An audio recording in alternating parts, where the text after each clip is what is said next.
nouveau bonjour. Contractualisation pour la gestion opérationnelle de l'assurance maladie du projet Assurance pour le renforcement du capital humain et création du Centre national des produits biologiques à usage vétérinaire.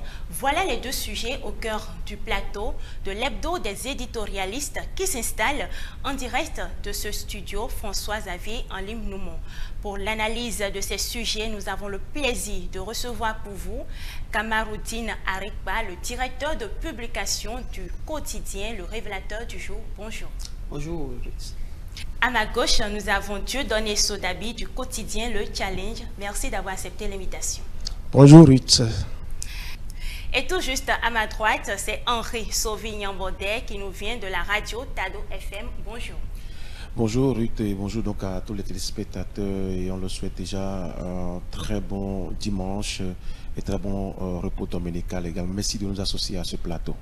Merci à vous aussi. On installe le débat. Henri Yambaudet, le gouvernement a opté pour le déploiement de l'assurance maladie obligatoire à travers la mise en œuvre du projet H. Vos appréciations.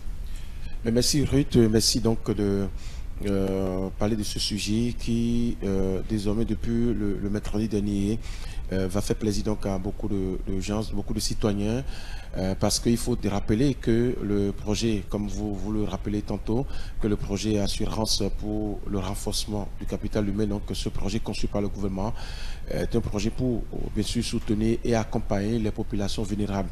Et aujourd'hui, j'allais dire aujourd'hui décider de contractualiser et de rendre obligatoire ce volet-là, je pense que le gouvernement qui développe depuis 2016 cette politique nationale de santé qui consiste et bien sûr à faire en sorte que les citoyens de ce pays aient accès aux soins de santé de qualité. Je crois que c'est de bonne guerre pour le gouvernement donc bien évidemment de rendre nationale cette mesure-là. Mais l'autre chose à saluer, c'est bien évidemment de saluer cette vision du gouvernement qui entend accompagner les populations vulnérables. Parce que vous savez quoi, c'est vrai que nous sommes dans la grande ville, mais il y a des gens qui n'ont pas le minimum pour donc aller aux soins de santé, pour donc s'assurer les soins. Il y a des gens qui n'arrivent pas à faire face à certaines exigences sanitaires et donc je crois qu'avec ça, cette assurance va permettre bien évidemment aux populations de faire face donc aux premiers soins, même si j'allais dire d'autres volets de ce projet-là que nous allons évoquer courant ce débat-là. Déjà, c'est à saluer cette initiative du gouvernement. Oui, Dieudonné Sodabi. Oui, merci. Je pense que l'assurance pour le renforcement du capital humain, H, est un projet phare du programme d'action du gouvernement 2016-2021. Et il faut déjà dire que le 19 juillet 2019, le volet assurance maladie a été lancé. Déjà dans certaines localités, il faut parler surtout de ces localités où sont implantés des centres de santé publics et aussi des centres de santé confessionnels. Et il faut dire qu'après le lancement de ce volet assurance maladie, il s'est fait qu'il y a certaines localités qui n'ont pas pu avoir accès à ce volet stratégique du projet H.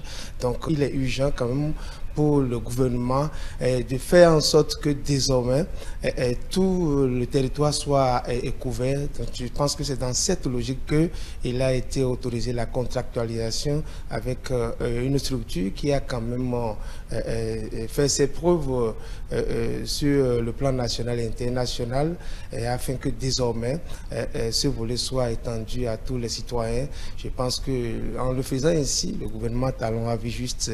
Merci beaucoup. Oui, Kamaroudine Arikba, selon vous, quel changement concret cette contractualisation pourra-t-elle réellement apporter à l'accès aux soins pour les plus vulnérables? C'est évident que cet accès aux soins pour les personnes vulnérables n'est pas encore une réalité sur toute l'étendue du territoire national. Et c'est sans doute pour cela que le gouvernement a donc pris sur lui de contractualiser avec cette agence de renommée internationale, dont on espère, d'après le relevé du Conseil des ministres, on espère que d'ici 6 mois, elle aura fini de déployer tout son savoir-faire en tenant compte du niveau de digitalisation du pays et faire en sorte que l'accès aux soins pour les personnes vulnérables, pour les femmes, parce qu'on nous parle de genre aussi dans ce projet-là, faire en sorte donc que ça devienne une réalité. Donc c'est évident que l'agence nationale qui s'occupait, enfin qui s'occupe toujours en fait de l'ASH, assurance pour le renforcement du capital humain, l'agence n'a pas forcément toutes les expertises et tous les moyens qu'il faut pour s'en occuper, d'où ce renfort-là stratégique vient d'être fait. Donc c'est évident que dans le délai des 6 mois ou peut-être même plus tôt, c'est ce qui est à espérer, que cet accès-là soit renforcé et pour le bonheur de tout le pays. Voilà. Oui, Dieudonné Sodabi, en quoi ce projet contribuera-t-il à réduire les inégalités d'accès aux soins au Bénin? Il faut le dire, vous savez, aujourd'hui, le problème de centre de santé adéquat se pose surtout l'étendue du territoire national. Et lorsque nous prenons les zones reculées, il y a certains endroits où il y a des arrondissements qui n'ont même pas de centre de santé. Et lorsque le gouvernement prend à bras le corps ce sujet, je pense que c'est dans l'objectif, c'est dans le but d'aider les populations à avoir accès aux soins de santé adéquats. Dans les zones reculées, désormais, le problème de centres de santé, que ce soit public ou confessionnel, sera définitivement réglé. Et il faut dire, bien avant ça, il y a déjà les relais communautaires qui sont déjà sur le terrain. Et toujours dans le cadre de volet assurance maladie, le gouvernement a déjà déployé beaucoup de mesures. Et dans ce sens, j'ai parlé tout à l'heure de relais communautaires. En dehors de ça, il y a aussi un travail qui se fait par l'agence de régulation du secteur de santé sur le terrain actuellement. Donc, quand on voit déjà toutes ces mesures, on pense que désormais, il ne sera plus question à une femme enceinte de se déplacer d'un arrondissement, à parcourir des kilomètres avant d'avoir accès à un centre de santé. Vous voyez, aujourd'hui, quand on parle même de l'assurance maladie, il faut beaucoup plus penser au paludisme, puisque c'est de ça qu'il s'agit, surtout chez nous ici. Et quand on prend ce côté, je pense que aujourd'hui, il y a un travail formidable qui se fait dans ce sens. Je prends par exemple les structures comme Speak Up Africa qui essaient quand même de toucher des zones reculées. Ce sont eux-là qui travaillent en accord avec le ministère de la Santé afin que désormais le gouvernement puisse savoir où sont les besoins, quelles sont les zones ou bien les localités qui ont besoin de centres de santé, comment faire pour que le projet désormais qui sera étendu sur tout le territoire national puisse aller effectivement au niveau des populations, au niveau des citoyens. Donc je pense que ça rentre déjà dans l'optique de la vision du gouvernement depuis 2016 qui veut réellement faire du problème de santé un sujet préoccupant. Je pense que c'est un peu ça. Merci. Oui, Henri Yambaudet, en parlant des inégalités d'accès aux soins, quels problèmes cela créait déjà dans nos communes? Non, il faut d'abord rappeler, donc avant de répondre à votre question, Madame Ruth, que nous parlons donc de projet H que vous avez bien rappelé, mais c'est un package donc de 4 services. Mais ici, c'est le volet assurance maladie qui est donc pris en compte d'abord, et avec 22 affections qui sont couvertes. Mais vous savez que quand nous allons dans les centres de santé, je prends juste un exemple, hein, dans nos petits centres de santé, au moment où vous, en tant que journaliste émérite de ETélé, vous allez donc pour vous faire offrir des soins de santé, même avec tout ce que vous avez comme potentialité, mais il y a à côté de vous les gens qui n'ont pas cette possibilité-là. Et donc, c'est déjà une inégalité, vous voyez, malgré que c'est un centre public. Aujourd'hui, l'assurance que aura ces citoyens-là, c'est qu'en allant vers les centres de santé, c'est qu'ils auront la même qualité de soins de santé, ils auront les mêmes soins, ils auront accès aux mêmes soins de santé que ceux qui sont nantis toutes mes excuses, qui ont donc une bonne capacité donc financière. Et donc, en pratiquant une autre politique nationale de santé, le gouvernement du Bénin en déroute cette inégalité-là. Maintenant, l'autre chose, oui, Soulabila a rappelé tout à l'heure, et mon cher ami Arekpa également, le président Patrice Talon, vous voyez, l'un des secteurs donc, dans lequel il travaille sérieusement, à part l'agriculture, il y a le secteur de la santé qui est un peu préoccupant pour lui. Et vous avez vu donc avec comment dire, chic à Boumé-Calavi, vous avez il y a un reformatage total donc du système sanitaire, de la pyramide sanitaire aujourd'hui. C'est vrai qu'il y a des choses encore à redire à ce niveau-là, avec bien sûr les frais de premiers soins. Quand vous allez donc par exemple à Kogbato ou bien à Kogbato quelque part où les frais de santé, les frais de premiers soins, ou bien les frais de consultation, voilà, je me retrouve, les frais de consultation qui s'élèvent à 4100 francs,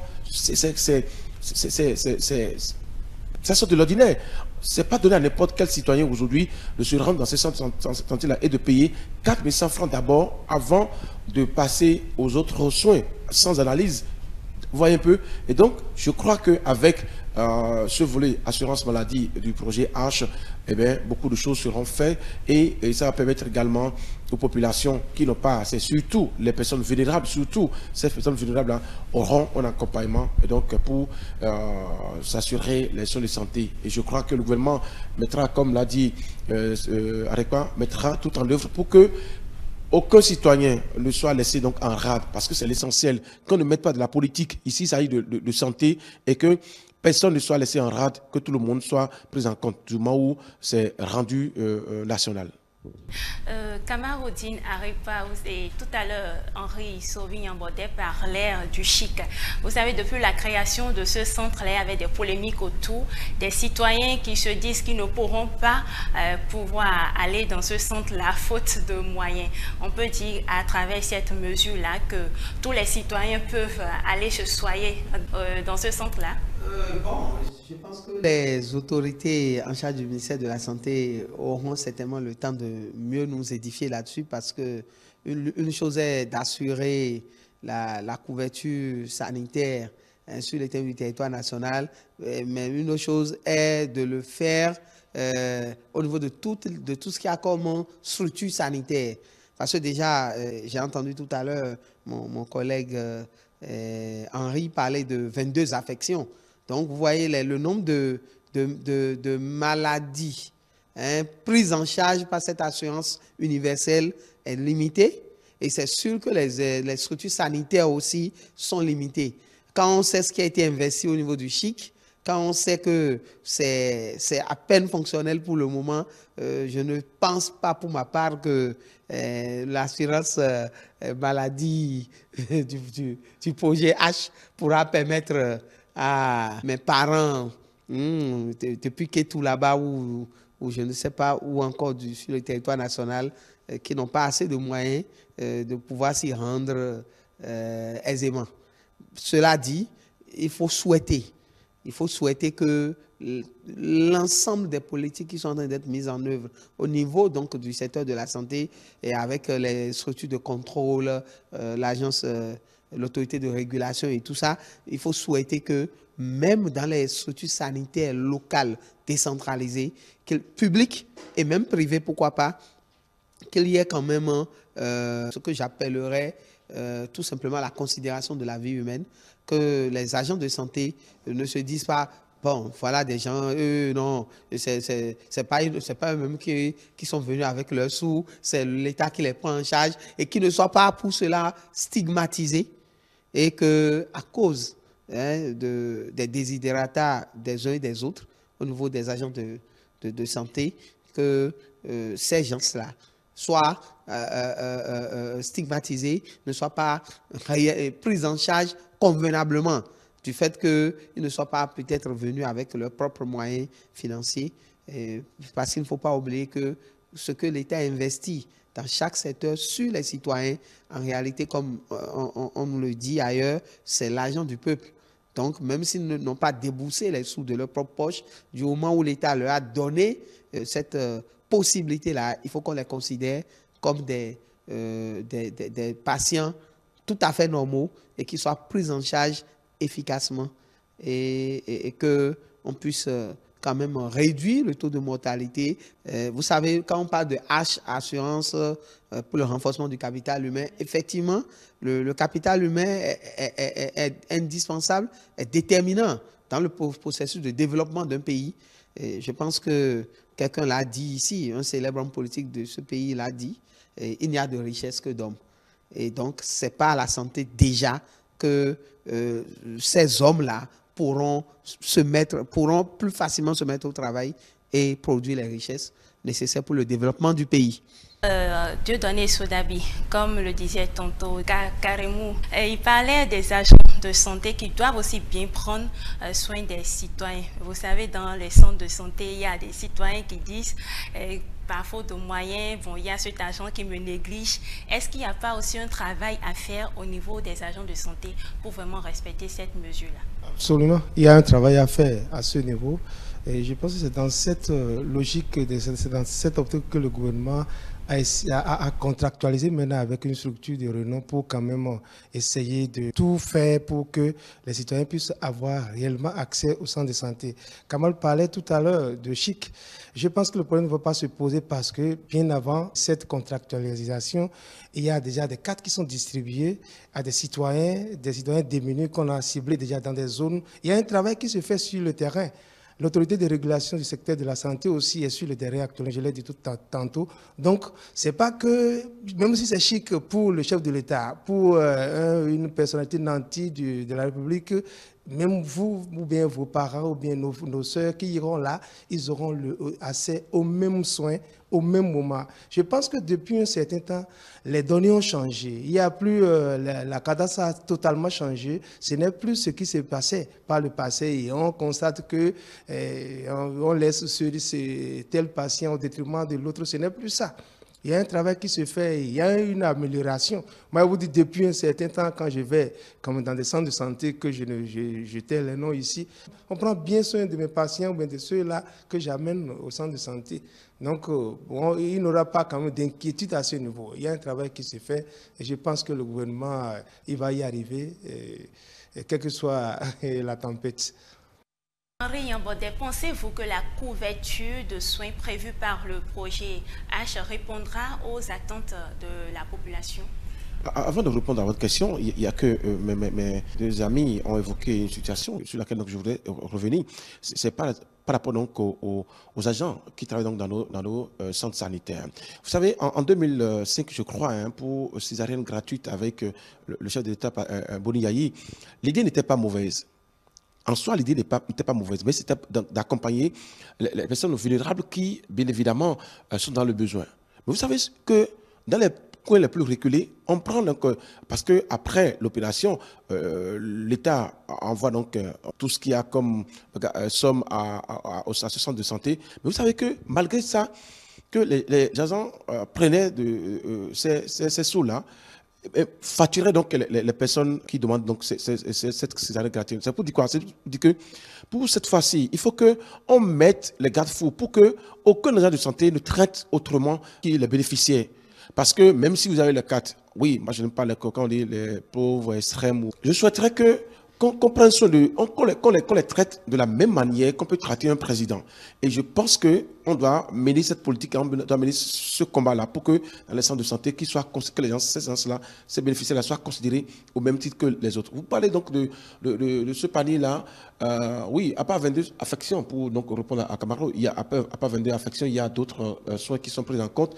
Oui, je crois il y a une étude qui a été faite pour répertorier ces affections-là et courantes.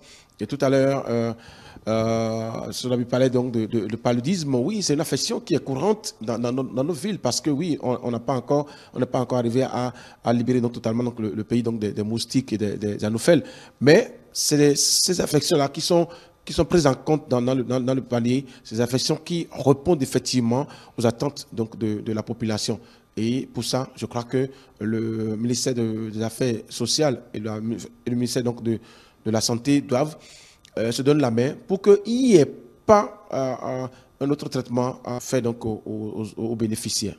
Alors, Kamaroudine Aripa, on peut dire encore une autre mesure du gouvernement à hautement social, mais qu'il faut suivre rigoureusement pour vraiment atteindre les objectifs de ce projet-là. Absolument, parce que une chose est d'avoir de très belles idées et de les lancer, et l'autre est le suivi, l'autre est la veille rigoureuse pour que les objectifs poursuivis soient véritablement atteints. Et quand on parle donc d'assurance maladie universelle, il ne faut pas oublier que c'était annoncé et que cette année, et ça c'est une parenthèse que je fais, c'était annoncé que cette année, même les entreprises privées devraient commencer à garantir cette assurance-là à leurs employés. Et je pense que ça c'est une autre paire de manches sur laquelle le gouvernement va devoir encore travailler parce que c'est encore loin d'être effectif. Voilà, donc c'est un peu ça. Comment faire ce suivi-là? Le suivi, bon, je pense que l'agence qui est désormais autorisée pour l'opérationnalisation de cette assurance maladie universelle va certainement déployer son personnel par rapport à tout ça. L'autorité de régulation de la santé aura certainement un œil sur tout ceci aussi. Et je pense quand même que si chacun à son poste, selon ses responsabilités, joue sa partition, je pense que, et nous-mêmes d'ailleurs, nous-mêmes les professionnels des médias, je pense qu'on a aussi notre rôle à jouer dans tout ceci, et pour que les fonds de l'État, les fonds qui sont donc mis à la disposition de ce projet hautement social, d'accord, que ces fonds-là ne soient pas je ne dirais pas dilapidés, mais que ces fonds ne soient pas utilisés sans que les objectifs soient atteints. Oui, Dieu donné, oui, vous avez... Je pense que mon cher confrère Kamal, il a touché un pan du sujet. Jusque-là, effectivement, il y a des entreprises qui ne sont pas encore dans cette dynamique-là. Celui qui a son entreprise et qui a 3 ou bien 4 personnels ou bien 4 employés et avoir tout ce qu'il paye, même à son employé, est-ce qu'il serait en mesure de le faire? Point d'interrogation. Donc, il y a un travail à faire à ce niveau. Le patronat, voilà, a quand même son rôle à jouer. Donc tous les acteurs impliqués dans le processus de la mise en œuvre de ce projet doivent quand même œuvrer pour que les objectifs soient atteints. Oui, Henri Yambodé, voyez-vous la contractualisation du projet H comme une solution efficace pour mieux gérer les fonds alloués à la santé publique? Non, les fonds loués à la santé publique, c'est autre chose. C'est autre chose, c'est notre débat carrément, parce qu'il y a un mécanisme donc, pour auditer donc, comment les fonds alloués donc, à la santé publique sont gérés. Il y a un autre mécanisme pour savoir comment est-ce que les centres de santé, les hôpitaux de zone, comment est-ce que les centres de santé, que ce soit au plus bas niveau, comment les fonds sont gérés. Même quand vous allez donc dans les centres de santé, vous allez constater que c'est avec guichet unique qu'ils évoluent. Donc aujourd'hui, il y a un mécanisme qui est en place donc, pour savoir comment Mais de toute façon, également, comment faire pour que les fonds alloués pour ce secteur-là, pour ce volet donc assurance dont nous parlons là, comment faire pour savoir si c'est bien géré. Je crois que tout ce mécanisme, l'entreprise ou bien la structure qui a été recrutée pour ça, on doit travailler également à ce que réellement les fonds aillent, qu'on ne traite pas autrement que les fonds qui sont alloués pour ce volet assurance-là. Et tout à l'heure, Sodabi et Arikwa disaient qu'il a été donc fait obligation aux promoteurs, aux chefs d'entreprise d'assurer donc le minimum à leurs employés. Mais déjà, il faut chercher à savoir si même ces employés-là sont au SMIC, il faut aller chercher d'abord savoir comment ces employés perçoivent le salaire. Si entre-temps, ils ont des arriérés, est-ce qu'on va penser à l'assurance maladie? Alors que c'est capital. Et donc, il faut également à ce niveau-là que, oui, que la structure qui a été recrutée travaille, qu'il y ait des mesures coercitives pour obliger, voilà, merci beaucoup, pour obliger donc les chefs d'entreprise à faire en sorte que les employés bénéficient donc de ce service-là également. Parce que, vous savez, quand un employé est bien portant, ça donne un bon rendement. Alors, voilà, il faut que les chefs d'entreprise le sachent aussi. On ne finira pas d'en parler, mais déjà, souhaitons que dans 6 mois, la couverture sanitaire au plan national, dans le cadre de cette assurance maladie universelle, souhaitons que ça devienne vraiment effectif pour le bonheur de nos populations. Voilà, on va partir directement sur le deuxième sujet. Comme je l'ai annoncé en début du plateau, le gouvernement a initié la création du Centre national des produits biologiques à usage vétérinaire. Dieudonné Sodabi, comment percevez-vous le rôle de ce centre-là pour le développement de la filière animale au Bénin? Il faut dire que c'est l'une des mesures prises par le gouvernement lors du dernier conseil des ministres. Le problème de santé animale aujourd'hui se pose, il n'y a rien à faire sur tout le territoire national. Le gouvernement a quand même vu juste en prenant cette décision. Et désormais, il ne sera plus question d'importer des produits vétérinaires. Il y a de cela quelques années, on a parlé de peste porcine. Chaque fois, ça se répète. Lorsque le gouvernement envoie tout ça, un éleveur qui a des centaines de porcs ou bien de troupeaux, qui le voit du jour au lendemain, tout parti en fumée ou bien tout perdu comme ça, je pense que ça pose un problème. L'État est en train de jouer comme ça son rôle en prenant quand même le taureau par les cornes, c'est-à-dire qu'on va faire en sorte que les produits puissent exister. Le centre qui sera créé, ou bien l'établissement qui sera créé, va désormais renforcer et l'agence qui était au ministère de l'Agriculture, cette agence-là qui était là, qui travaillait, et c'est certainement parce qu'il y a des difficultés, sinon il y a quand même des constats qui ont été faits. Donc c'est à base de ces constats qu'il a été décidé que cet établissement-là soit quand même mis en place afin que désormais on puisse avoir en quantité et en qualité les produits vétérinaires pour quand même assurer la production animale au Bénin. Donc on ne peut que saluer cette mesure du gouvernement. Oui, Henri Yambodé. Oui, nous allons nous demander est-ce que c'était important donc, pour le gouvernement de créer un tel établissement. Nous allons répondre par oui, parce que tout simplement le besoin est là. Quand mon cher ami évoque cette décision d'interdiction d'exportation des produits, mais il faut déjà que on ceinture cette filière-là avec des mesures qui permettront bien évidemment aux producteurs et à ceux qui sont dans cette filière-là de travailler dans la quiétude. Et ce que moi j'apprécie bien au niveau de cette décision, c'est la disponibilité des vaccins fabriqués sur place. Parce que vous savez quoi, aujourd'hui, oui, il a évoqué, il y a un souci pour les éleveurs. Et quand vous vous levez un matin et qu'il y a une maladie qui attaque toute votre cheptel ou votre troupeau, c'est que vous sombrez.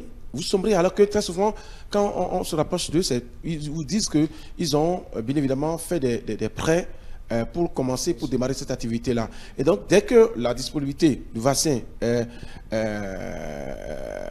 remarquée, et je crois que ce sera facile pour les gens de se rendre dans cet établissement-là pour acheter ces vaccins-là, pour faire face donc aux difficultés de leur élevage. Et donc pour moi, c'est une très belle décision du gouvernement. Et ce que je disais tout à l'heure, que il y a des secteurs sur lesquels le gouvernement travaille sérieusement pour permettre bien évidemment à ceux qui sont des bénéficiaires ou bien des producteurs de continuer à faire leur activité comme cela se doit. Après la santé, c'est l'agriculture. Et on sait tout ce que l'agriculture donc apporte aujourd'hui. On sait comment, bien évidemment, les gens produisent aujourd'hui. Et il faut quand même qu'on entoure ce secteur-là avec d'autres mesures. Donc je crois sincèrement et personnellement que c'est une très belle décision du gouvernement, vu que ça va permettre aux producteurs de travailler dans la quiétude en ayant l'esprit que s'il y a un petit souci, qu'ils peuvent se rendre bien sûr vers cet établissement-là pour bénéficier donc des soins, pour bénéficier donc des vaccins, pour faire face donc aux difficultés sanitaires de leurs animaux, je dirais. Oui, Kamaroudine, Henri Ambodé parle de la quiétude des éleveurs qui pourront désormais travailler, on peut gérer bien leurs activités avec cette mesure-là. Évidemment, c'est une bonne nouvelle pour toute la filière élevage, c'est une bonne nouvelle pour même les médecins vétérinaires parce que vous savez, si on doit le dire, on va le dire comme ça, si on prend la santé, en matière de politique nationale pour la santé, souvent la santé animale ou le sous-secteur de la médecine vétérinaire est le parent pauvre. Ça ne fait pas souvent partie des priorités. Or, vous savez, le développement de nos pays d'ici, nos pays sous les tropiques, souvent, on dit qu'il faut que l'agriculture, et cette agriculture-là et l'élevage sont liés. C'est lié. En dehors de ça, moi, vous savez que moi, j'ai lu la nouvelle lors du compte rendu des conseils des ministres, quand j'ai pris le PDF, j'ai pensé en même temps à ce qui arrive ici depuis l'année dernière, tout au moins, les chiens enragés là, qui ont tué quand même pas mal de nos compatriotes.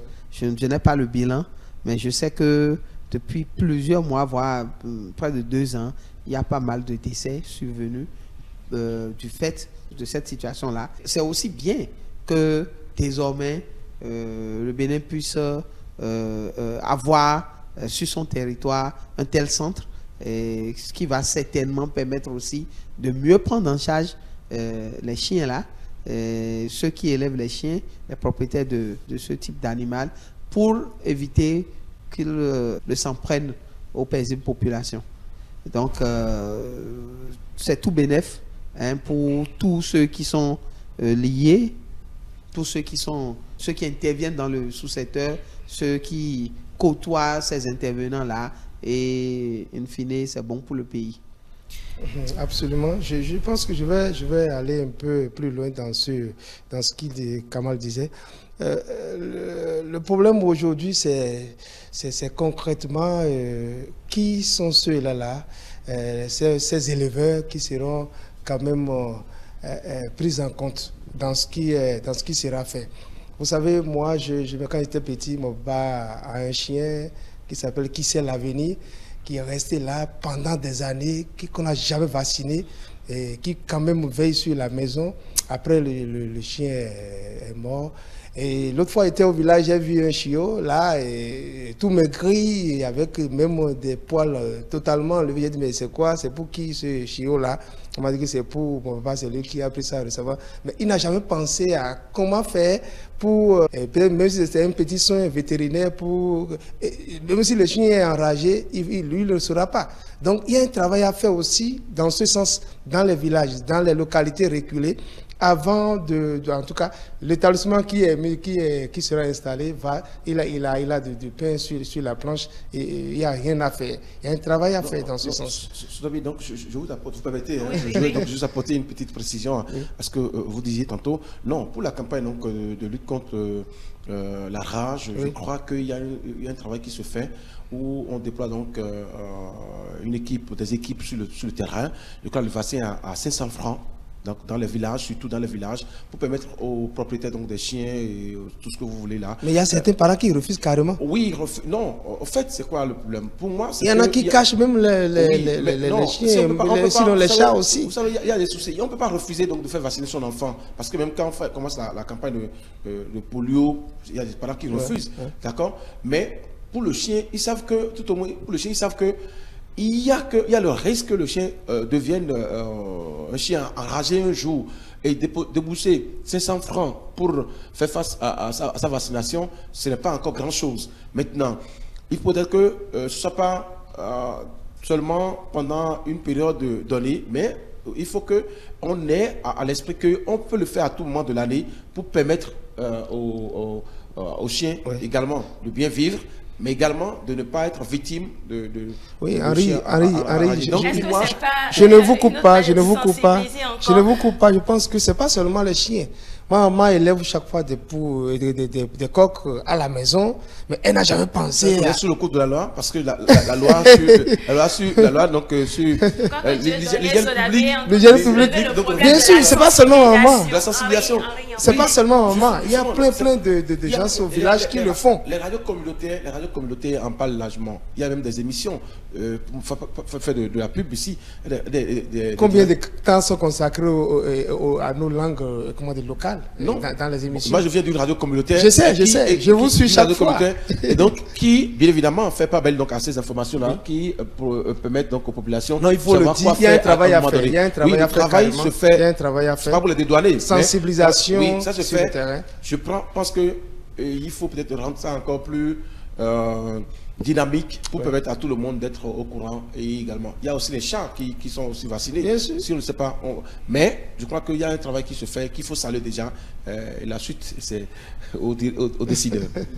Oui, bon, Henri, parlons de cette mesure dont on parle là. À votre avis, dans quelle mesure ce centre contribuera-t-il à améliorer la qualité et la compétitivité des filières animales? Je vous donne juste un exemple. On va partir donc d'un exemple terre à terre. Vous savez, l'autre fois, il y avait une polémique autour de notre ananas pain de sucre.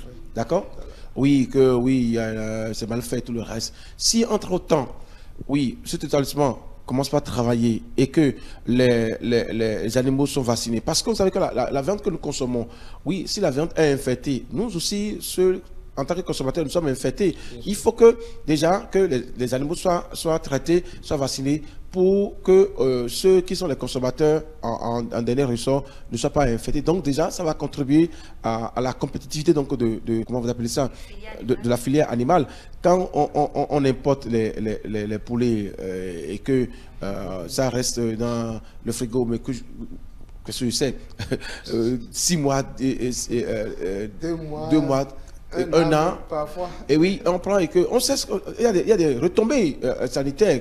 Donc, en mettant en place ce centre-là, forcément, ça va contribuer à, d'abord, on l'avait dit tout à l'heure, à permettre aux producteurs, aux éleveurs de travailler dans la quiétude, parce que ayant à l'esprit que dès qu'il y a un petit pépin sanitaire qui peut se rendre dans cet établissement-là pour avoir le vaccin à vil prix. Parce que si on doit aussi importer le vaccin, vous voyez un peu le coût, je crois qu'au niveau du coût également, ce sera accessible aux éleveurs, aux producteurs. Et donc, à ce niveau-là, il faut le signaler. L'autre chose, c'est que ça va permettre également, au niveau de la compétitivité, comme vous l'avez dit, que au niveau de la consommation, qu'on soit à l'aise à consommer. Moi, j'ai fait un travail sur l'élevage du porc. Vous savez que c'est difficile pour donc, les producteurs, ces éleveurs-là, de faire face aux maladies du porc. Ils vont même jusqu'au Nigeria pour aller acheter donc, les vaccins. Si c'est produit au Bénin, vous voyez, la production va grandir, la production va s'accroître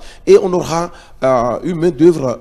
On va créer encore d'autres, je crois, travail, d'autres, oui, c'est ça, hein, d'autres activités donc, autour de cette affaire. Donc, c'est une décision à saluer également. Oui, et Kamaroudine, il a mis l'accent sur l'emploi. Cette mesure va permettre aussi à beaucoup de jeunes, pour beaucoup de personnes d'avoir accès à l'emploi. Comment? Oui, parce que le fait déjà de mettre en place un centre comme ça pour ces produits biologiques à usage vétérinaire. Je pense que ça va apporter de la vitalité dans le sous-secteur là. Et certainement, certains qui ont dû entendre des témoignages, ont dû apprendre, ont dû savoir ce qu'il y a comme difficulté, ce qu'il y a comme risque à investir dans ce secteur-là. Je pense que ça va les rassurer. Ça va les rassurer. Et plus il y a de promoteurs dans le sous-secteur, plus il y a forcément d'autres jeunes qui vont être employés pour ces fermes, pour ces trucs-là, ces structures-là qui vont être mises en place en termes d'élevage. Voilà. Donc, c'est à espérer, il est à espérer que le sous-secteur de l'élevage soit davantage dynamisé, rassuré donc de ce que désormais les maladies, même les épidémies, on va dire, qui pourraient toucher les races animales, qu'on soit rassuré que le Bénin est à mesure de faire face à ces genres de situations sans plus nécessairement attendre que ce soit les partenaires de l'extérieur qui fournissent les vaccins et autres. Oui, Dieudonné Sodabi, quelle pourrait être la meilleure stratégie pour permettre à ce centre-là d'assurer la disponibilité de ces produits biologiques là, sur l'ensemble du territoire? Il n'y a rien à faire. Le centre doit travailler en commun accord avec les chercheurs universitaires. Le centre doit travailler aussi avec les producteurs locaux, puisque c'est les consommateurs. Le centre doit essayer de mettre en place une stratégie qui va permettre quand même la valorisation de nos produits. Moi, on ne peut pas élever pendant des années des moutons. Il n'a jamais payé un truc, comment dire, des produits de l'extérieur. Il a toujours utilisé des produits locaux. Il transforme lui-même ces produits-là pour donner à... Il n'est pas accompagné par les agents de ATDR. Non, en temps, il y avait les cadets. Il y avait les cadets, donc c'est eux qui venaient, qui de temps en temps parler. Bon. Oui, voilà. Donc, je pense qu'il doit travailler, comme je le disais, en commun accord. Il n'y a rien à faire avec les chercheurs universitaires. C'est un défi quand même qui est lancé à nos docteurs, à nos professeurs d'université, parce que Kamal vient de le dire, lorsqu'on aurait peut-être une maladie, une épidémie, on ne va pas attendre l'extérieur, dire bon, on a besoin de tel vaccin pour faire face à telle épidémie. Il faut forcément que déjà sur le terrain, qu'il y ait quelque chose, peut-être que le reste, ce qui viendrait de l'extérieur ne serait que 0,5%. Donc c'est un peu ça. Merci. Il parlait tantôt d'un défi qui est lancé aux chercheurs. Oui, défi laissé aux chercheurs, mais ça va le valoriser également parce que, vous savez, il y a beaucoup de recherches qui sont effectuées au Bénin et qui ne sont jamais exploitées.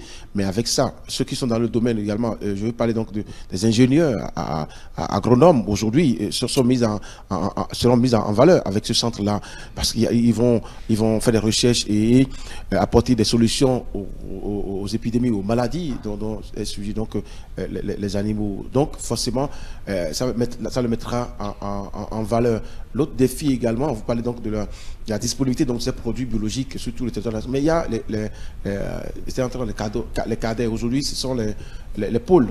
Oui, voilà. Donc, oui. Et vous savez que dans le fonctionnement de ces ATDA là, il n'y a que les agents sont envoyés sur le terrain pour accompagner les producteurs, les éleveurs et tout le reste. Donc forcément, au niveau de ces structures-là, étatiques, il doit y avoir donc des pôles qui vont s'occuper de ces intrants-là, de ces vaccins-là, et peut-être vont faire remonter l'information au plus gros niveau pour que les producteurs, les éleveurs, ceux qui sont à la tête donc de ces structures, les fermes, vont bénéficier directement donc de vaccins. Et donc, pour moi, c'est ça. Il y a une question que vous avez posée donc à mon cher ami Camaro, et parlant donc les emplois. Oui, vous savez que il y a pris une dame sur l'élevage du porc qui a dit, oui, elle travaille, mais puisque la filière est sujette à beaucoup de difficultés, surtout la disponibilité donc, du vaccin. Quand il y a la peste porcine, ils sont obligés donc d'aller au Nigeria pour aller donc, acheter donc, des vaccins ou bien demander donc, au ministère de l'Agriculture. Et donc, déjà que si c'est le vaccin est disponible et à moins de coût, d'accord, ils peuvent facilement employer les gens. Vous savez qu'on importe même la viande de porc des autres pays pour le Bénin. Et la compétitivité donc, fait que ceux d'ici n'arrivent pas à faire écouler donc, leur production et donc ne peuvent pas employer également d'autres personnes qui vont faire le travail avec eux. Si la mesure est prise et c'est encerclé, et ça permet, et ils ont les vaccins à disposition, et ils ont aussi la garantie que, oui, il n'y aura pas donc d'importation. D'accord? Eh bien, vous allez voir que les emplois dont on parle là vont bondir. Parce que la personne sait que, tout au moins, oui, j'ai le soutien de l'État, j'ai la garantie de l'État et je peux employer des gens pour faire le travail avec moi. Voilà un peu. On peut aussi parler des retombées économiques. Absolument. Il y a des retombées économiques. Quand le producteur, mon cher ami avait parlé donc de ses parents qui l'aiment bien, qui font donc l'élevage à domicile, c'est pour vendre également. Quand la fête s'approche, donc on prend un cabri ou bien une chèvre, donc on va vendre mais c'est pour payer également aussi des études. Vous savez, donc il y a les retombées économiques. Forcément, pour ça, tout le monde sait que les retombées économiques sont là. Et c'est pour ça, d'ailleurs, que ces producteurs donc, font l'élevage et ont créé le FM, donc les retombées économiques. Oui, pourquoi pas. Oui, Kamaroudine, bon, on peut dire que le Bénin pourra lutter contre la peste porcine à travers ce centre-là. Oui, la peste porcine et toute autre épidémie qui attaque souvent toute autre épidémie, voilà, est susceptible d'affecter les animaux. Je pense que c'est la vocation première d'un tel centre, n'est-ce pas? Donc c'est rassurant et vivement que le centre devienne opérationnel et que ça puisse booster le sous-secteur de l'élevage.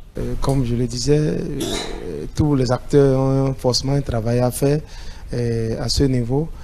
Et je pense que lorsque nous prenons par exemple les bétails, cela va aussi régler le problème de transhumance saisonnière, des conflits entre agriculteurs et éleveurs. Ça va forcément régler ça parce que c'est à force de vouloir chercher des zones mieux quand même qui pourront quand même aider les troupeaux de bœufs à satisfaire leurs besoins, que c'est peu envoie quand même. Même il y a des producteurs, il y a des éleveurs locaux ici qui le font.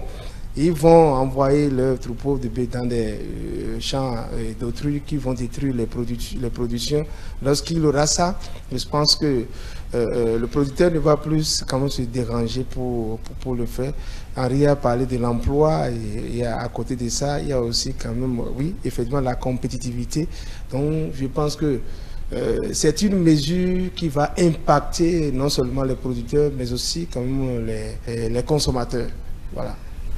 Oui, Henri Ambrodet, Dieudonné Sodabi a mis l'accent sur les conflits entre agriculteurs et éleveurs.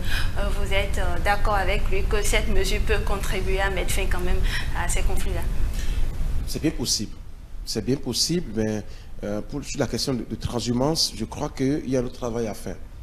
Sur la question de transhumance, il y a un autre débat carrément à faire, parce que malgré les couloirs de transhumance, malgré les couloirs qui ont été tracés, les peuples continuent, toutes mes excuses, je ne sais pas pour donc stigmatiser donc quelqu'un, cette communauté-là, que je respecte bien, qui ont de très belles femmes, mais c'est qu'il y a un souci, et très souvent, à la recherche donc de bétail, à la recherche donc d'herbes fraîches, à la recherche donc de pitance pour leurs animaux, pour le bétail, ils sont obligés donc d'aller loin. Alors qu'il y a une disposition étatique qui a été prise pour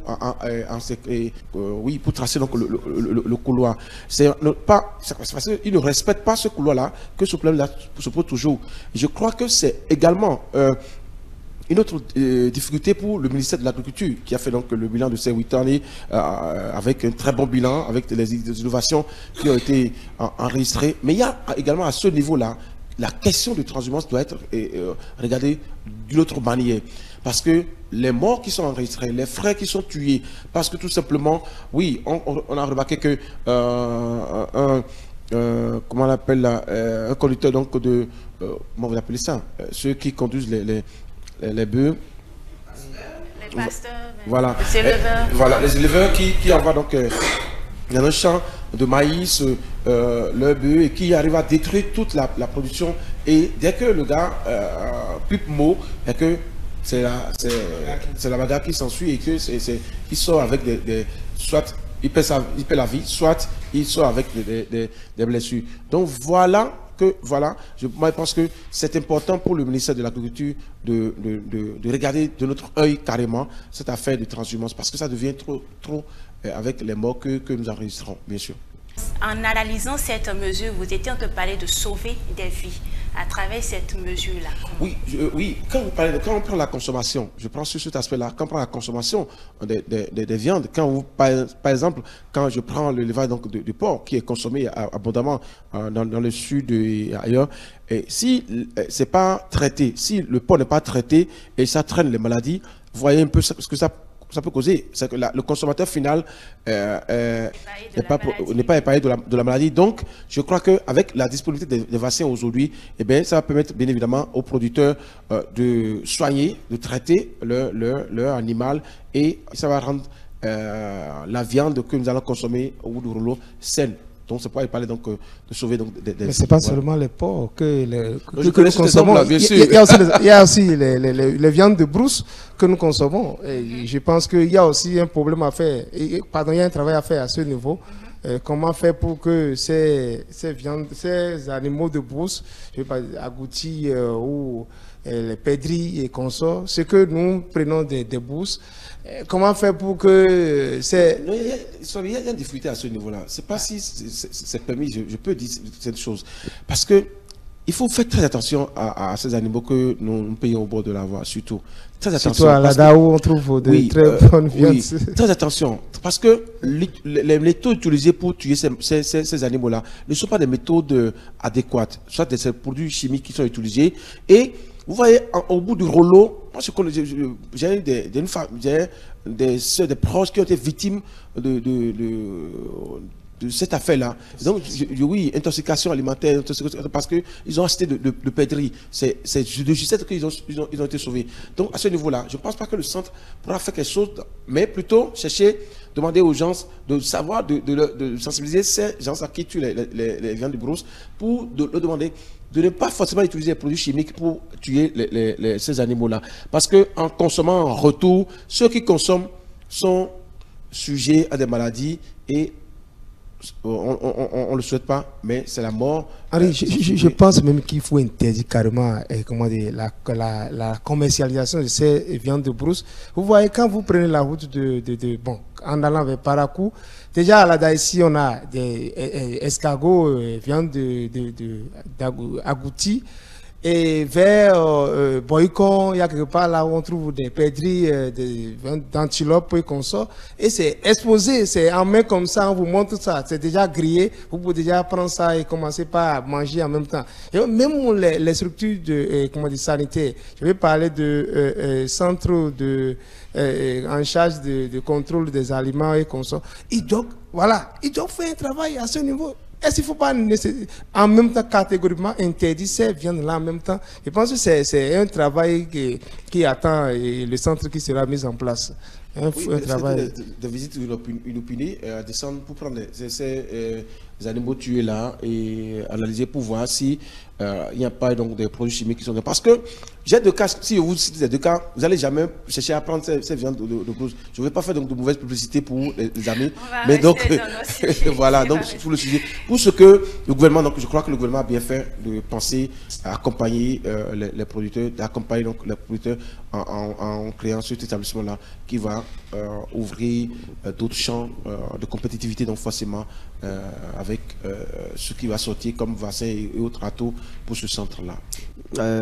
Une fois encore, c'est des initiatives gouvernementales. Il reste pour l'observateur de la vie publique nationale que nous autres nous sommes, en tant que professionnels des médias, nous faisons des analyses et après nous observons. Donc, notre souhait, c'est que tout ceci soit réellement mis en œuvre avec efficience. Alors, ce sera tout pour l'hebdo des éditorialistes. Nous avons débattu de 2 sujets sur ce plateau. La contractualisation pour la gestion opérationnelle de l'assurance maladie à travers le projet Assurance pour le renforcement du capital humain et la création du Centre national des produits biologiques à usage vétérinaire. J'étais sur ce plateau avec Dieudonné Sodabi qui nous vient du quotidien Le Challenge, Dean Arekba qui est le directeur de publication Le Révélateur du jour et Henri Sauvignon-Baudet, journaliste à la radio Tado FM. C'est tout pour l'hebdo des éditorialistes, mais dimanche c'est politique se poursuit.